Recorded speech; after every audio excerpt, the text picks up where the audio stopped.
Good morning. ಬೆಳಗ್ಗೆನೇ ಎದ್ದು ಎಲ್ಲ ರೆಡಿಯಾಗಿ ಫ್ರೆಶ್ ಅಪ್ ಆಗಿ ತಿಂಡಿ ತಗೊಂಡು ತಿಂಡಿ ತಿಂತಾ ಕೂತಿದ್ದೀವಿ. ಇವಾಗ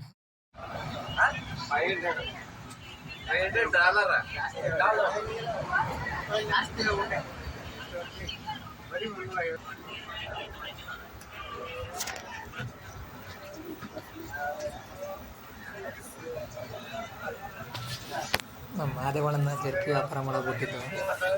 2,000 ರೂಪಾಯಿ ಜರ್ಕಿಗೆ ಬರೀ 350 ರೂಪಾಯಿ ಇಳ್ಕೊಂಡು ಆರಾಮಾಗಿ ಕೂತ್ಕೊಂಡು ಬರೀ ಕಿಟಕಿ ನೋಡಿದ್ದಾಯಿತು. ನಮ್ಮ ಕುಮಾರ ಮನೆಕೊಂಡು ನಿದ್ದೆ ಮಾಡಿದ್ದೆ ಆಯಿತು. ಹಂಗೆ ಹೋಯ್ತಾ ಆಂದವೇ ಯಾವುದೋ ಒಂದು ಕಲ್ಲು ಬಂಡೆ ಮೇಲೆ ಒಂದು ಕೋಟೆ ಇತ್ತು.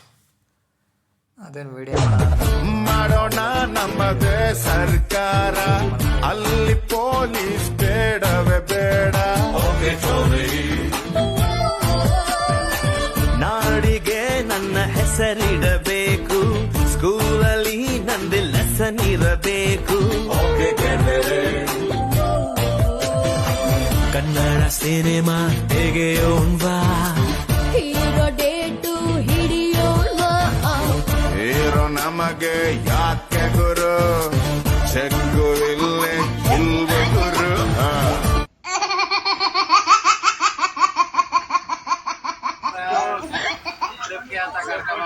ಒಳ್ಳೆ ಎಸಿ ರೂಮಲ್ಲಿ ಕೆಲಸ ಮಾಡ್ಕೊಂಡು ಕೂತಿದ್ದೆ.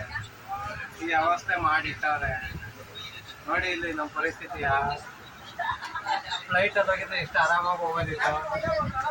ಅಲ್ಲೊಬ್ರು ದವಾಕೊಂಡವ್ರೆ, ಅಲ್ಲಿ ತೋರಿಸ್ತೇನೆ. ಈ ಬಿಸಿಲಾದ್ರು ಕಸೆ ಕಸ್ಕೊಂಡ್ ಬಂದವ್ರೆ.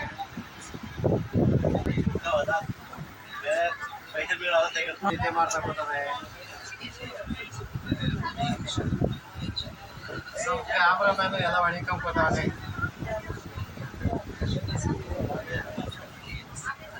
ಮುಂದೆ ಏನಿಸ್ತದೆ? ಏನ್ ಅನ್ನಿಸ್ತಾ ಇದೆ, ನಾಳೆ ಸಂಜೆವರೆಗೂ ಇದೇ ತರ ಒಣಗಬೇಕಾಗಿದೆ ಜಿಡ್ಡಿ ಹಾಕೊಂಡು. ಬಾಯ್ ಬಾಯ್ ಗಯಾ. ನಮಗೂ ಬೇಜಾರಾಗ್ಬಿಡ್ತು. ಸಿಕ್ಕಾಬಟ್ಟೆ ಸೆಕೆ, ಬಿಸಿಲು 48 ಡಿಗ್ರಿ ಬಿಸಿಲಿತ್ತು. ಸೆಕೆ ತಡೆಯೋಕ್ಕಾಗ್ತಿದ್ದಿಲ್ಲ. ಎಲ್ಲ ಸೆಲ್ಟೆಲ್ಲ ಬಿಚ್ಚಾಕಿ ನಮ್ಮ ಯೋಗೇಶ್ವರು ಬೆನ್ನು ಅಂತ ಮನೆಗೆ ಕಂಡು ಏನೋ ಪ್ರಯೋಗ ಮಾಡ್ತಾಯಿದ್ರು. ಏನೇನೋ ಒಂದು ಸಲ ಟ್ರೈನಲ್ಲಿ ಕೂತು ನಮಗೂ ಬೇಜಾರು ಬಂದ್ಬಿಟ್ಟು ಸುಮ್ಮನೆ ಕೂತ್ಕೊಂಡು ವಿಡಿಯೋ ಮಾಡೋದು, ಏನಾರು ಮಾಡೋದು, ರೀಲ್ಸ್ ಮಾಡೋದು. ಆದರೂ ಟೈಮ್ ಪಾಸ್ ಆಗಲಿಲ್ಲ. ಸಿಕ್ಕಾಬಟ್ಟೆ ಸೆಕೆ, ನಿದ್ದೆನೂ ಬರ್ತಿದ್ದಿಲ್ಲ.